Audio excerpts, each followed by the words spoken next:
The three cases that we're talking about are the Advocate case from the Seventh Circuit, the St. Peter's case from the Third Circuit, and the Dignity case from the Ninth Circuit.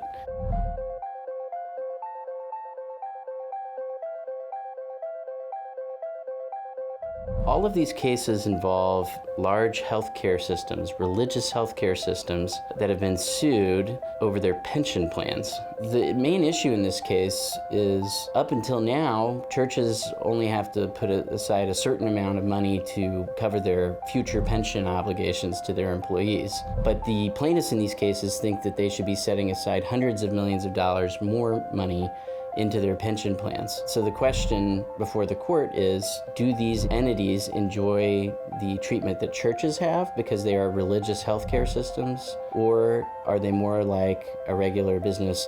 ERISA is a law that governs how pension plans are run and operated in this country. It sets levels for when a pension plan has to keep money in the bank in order to pay its future pension obligations. There's an exemption for certain kinds of private pension plans called church plans. So when it says established by a church, what does that mean? The word church is ambiguous. It's used in different senses. It has different meanings, both, the little church on the corner, which might mean the church building, you might mean the congregation, you might mean something a little bit broader and can involve not just houses of worship or cathedrals or what have you, but also the whole host of ministries that these churches undertake. For example, Catholic Charities. The plaintiffs who won in the courts below say that the Catholic healthcare systems, and in one case a Protestant healthcare system, were not properly founded by a church or established by a church, and therefore they cannot enjoy this exemption from ERISA.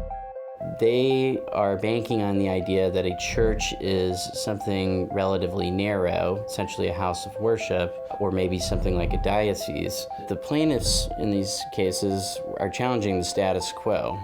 The petitioners say that they should be exempt, and they've actually been treated as exempt for about 3 decades now by the IRS. So the IRS and a couple of other agencies that administer the ERISA statute have long recognized that these religious healthcare entities can be on a church plan and be exempt from most of the provisions of ERISA.